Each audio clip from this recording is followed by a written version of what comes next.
கம்மியான நேரம் டெய்லி தூங்குறவங்க சீக்கிரமா செத்து போயிருவாங்க அப்படின்ற ஒரு ரிசர்ச்சே இருக்கிறதாக சொல்லப்படுது. சோ இதனால தூக்கம் ரொம்ப ரொம்ப முக்கியம் பிகிலே அப்படின்ற மாதிரி தான் இருக்கு. அதை எத்தனை பேர் ஃபாலோ பண்றீங்க? இந்த மொபைல் ஃபோன் ஸ்கிரீன் டைமிங்லாம் அதிகமா வர ஆரம்பிச்சதுக்கு அப்புறமா தான் நிறைய பேருக்கு இந்த தூக்கம் அப்படின்றதே போக ஆரம்பிச்சிருச்சு. நைட்டு வந்து தூக்கம் வரலன்னா அது ஒரு காதல் தோல்வி அப்படிலாம் வந்துட்டு சின்ன வயசுல இருந்தே நினைச்சிட்டு இருக்கணும்னு அவசியம் இல்ல. நீங்க ஒழுங்கான அந்த ஒரு முறையை ஃபாலோ பண்ணாம இருக்கீங்க அப்படின்றது தான் சொல்லப்படுது. ஆக்சுவலி ஒரு கம்ப்யூட்டர் எப்படி ஷட் டவுன் பண்ண உடனே டபக்குன்னு சுவிட்ச் ஆஃப் ஆயிருதோ அந்த மாதிரி நம்மளுடைய மைண்ட் அண்ட் பாடி ஆகாது அப்படின்னு தான் டாக்டர் சொல்றாங்க. ஏன்னா நம்ம பாடி சர்க்கேடியன் ரிதம் அப்படின்ற ஒன்றை வந்து ஃபாலோ பண்ணுது. அப்படின்னா என்ன அப்படின்னு பாத்தீங்கன்னா 24 hour cycle of physical mental breakdown அப்படின்னு சொல்றாங்க. 24 hour cycle of physical mental behavioural changes அப்படின்னு சொல்றாங்க. அது லைட்டுக்கும் டார்க்னஸ்க்கும் ரெஸ்பான்ஸ் பண்ணி வந்து இயங்கக்கூடிய ஒரு விஷயமா இருக்குது. இந்த ஒரு சர்க்கேடியன் ரிதமுக்கு கீழே தான் நம்ம பாடி வந்து இயங்குது. So we are not the computers, we are the human beings. அதனால நீங்க ஒரு 3 வகையான ரொட்டீன் ஃபாலோ பண்ணலாம் நைட்டு நீங்க கரெக்டா தூங்குறதுக்கு.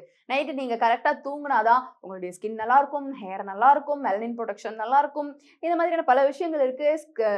ஸ்ட்ரெஸ் வராம இருக்கும், கடுகடுன்னு இருக்க மாட்டீங்க. நீங்க நல்லா யோசிச்சு பாருங்களேன். என்னைக்காவது ஒரு நாள் நீங்க தூங்காம அடுத்த நாள் கிளம்பி ஒரு ஆஃபீஸ்க்கோ ஸ்கூலுக்கோ எங்கேயோ நீங்க போயிருக்கும் பொழுது உங்களுடைய நாளே வந்து ஒரு மாதிரி கடகடுன்னு இருக்கும். என் பக்கத்துல யாரும் வராதீங்க அப்படின்ற ஒரு மொமெண்ட்ல நீங்க இருப்பீங்க. அது நல்லதா?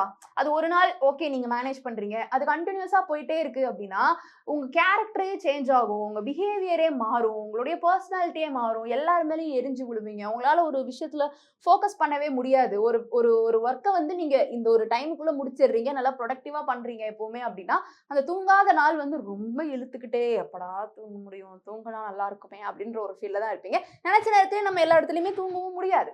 அதனால நீங்க நைட்டு கொடுக்கப்பட்டிருக்கக்கூடிய அந்த ஒரு ஸ்பெஷல் டைம் தயவு செஞ்சு மேக் யூஸ் ஆஃப் இட். அந்த ஒரு நாளைக்கு வந்து கிட்டத்தட்ட 7ல இருந்து 8 மணி நேரம் 9 மணி நேரம் தூங்கினாலும் பெட்டர் தான். அதுக்கு மேல போகாதீங்க, ஓவர் ஸ்லீப் ஆயிடும். அதுக்குள்ள நீங்க நல்லா தூங்கி எந்திரிச்சிங்கன்னா அன்னைக்கு நாள் கட்டன்னு குதிரை மாதிரி நீங்க ஓடுவீங்க. அப்படி நைட் எனக்கு தூக்கம் வர மாட்டேங்குதே அப்படின்னு நீங்க நினைச்சிட்டு இருந்தீங்கன்னா நான் சொல்லக்கூடிய இந்த 3 டிப்ஸ் ஆஃப்கோர்ஸ் நான் டிப்புக்கு வந்துடுறேன்.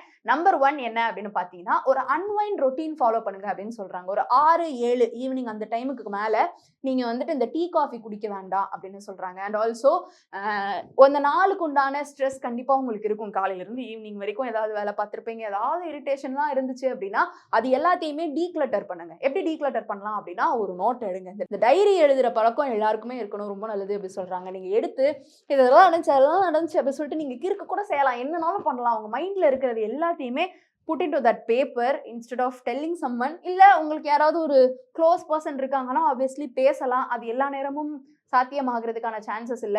சின்ன வயசுலலாம் நம்ம இந்த ஃப்ரெண்ட்ஷிப்லாம் பயங்கரமா மெயின்டைன் பண்ணுவோம். பெரிய ஆள் ஆனதுக்கு அப்புறமா அப்பாயின்மெண்ட் வாங்கிட்டு தான் போய் ஃப்ரெண்ட்ஸையே பார்க்க முடியுது. அதனால எழுதுறது பெஸ்ட் வழி. இதை தாண்டி நைட்டு தூங்க போறதுக்கு 1 மணி நேரத்துக்கு முன்னாடியே ஸ்கிரீன் டைம் எல்லாத்தையுமே க்ளோஸ் பண்ணிருங்க அப்படின்னு சொல்றாங்க. 10 o'clock தூங்குனீங்கன்னா 9 o'clockல இருந்து நீங்க மொபைல், டிவி, கம்ப்யூட்டர் எதையுமே பார்க்கக்கூடாது.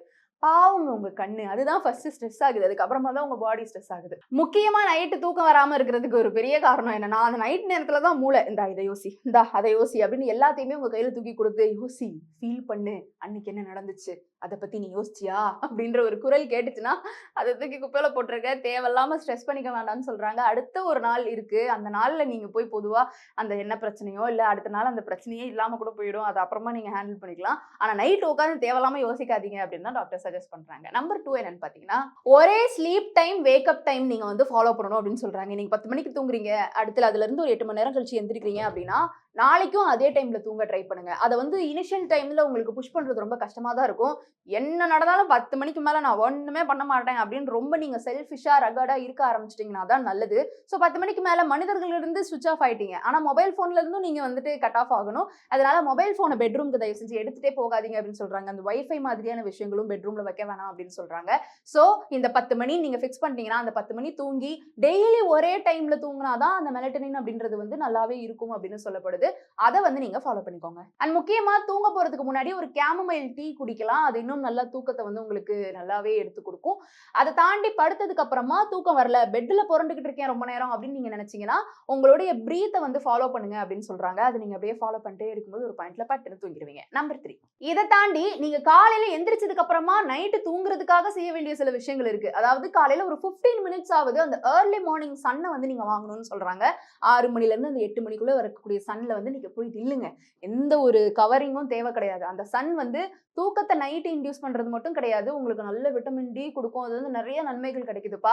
அதனால அந்த ஏர்லி மார்னிங் சன்ன வந்து நீங்க உடம்புல வாங்கிக்கோங்க. அதுவும் ரொம்ப ரொம்ப முக்கியம். அண்ட் அத தாண்டி ஒரு 30 நிமிஷமாவது எக்சர்சைஸ் பண்ணணும் அப்படின்னு சொல்றாங்க. ஒரு வாக்கிங்காவது போங்க. அதுக்கப்புறம் கொஞ்சம் கொஞ்சமா உங்களுடைய எக்சர்சைஸ் பேட்டர்ன வந்துட்டு இன்கிரீஸ் பண்ணிக்கோங்க. ஒருவேளை ஆஃப்டர்நூன் தூங்குற பழக்கம் உங்களுக்கு இருக்குதுன்னா, 20 டூ 30 மினிட்ஸ் ஆஃப்டர்நூன் தூங்குனா போதும். அத தாண்டி நீங்க தூங்கிட்டீங்கன்னா, நைட்டு தூக்கம் வராது. ஸோ இது எல்லாத்தையுமே நீங்க ஃபாலோ பண்ணிக்கிட்டீங்கன்னா, உங்க உடம்புக்கு ரொம்ப ரொம்ப நல்லது. நெறைய டாக்டர்ஸ் வந்துட்டு இத தான் வந்து பெட் பண்றாங்க. தயவு செஞ்சு தூங்குங்கப்பா. அப்பதான் நீங்க வந்து பிரச்சனையே இல்லாம இருப்பீங்க அப்படின்னு. இத தாண்டி உங்களுக்கு தூக்கம் வரலன்னா, தயவு செஞ்சு ஒரு டாக்டர போய் பாருங்க அப்படின்னு சொல்றாங்க. இவ்வளத்தையும் ஃபாலோ பண்ணியும் தூக்கம் வராதவங்களுக்கு வேற ஏதாவது சில பிரச்சனைகள் இருக்கலாம். டாக்டர பார்த்து கன்சல்ட் பண்ணிட்டா அவங்க உங்களுக்கான சொல்யூஷன் வந்து குடுப்பாங்க. ஸோ இந்த வீடியோ உங்களுக்கு பயனுள்ளதா இருந்ததா? நீங்க டெய்லி நைட் எத்தன மணிக்கு தூங்குறீங்க? எத்தன மணிக்கு எந்திரிக்கிறீங்க? சரியா தூங்குறீங்களா? கமெண்ட் பாக்ஸ்ல சொல்லுங்க.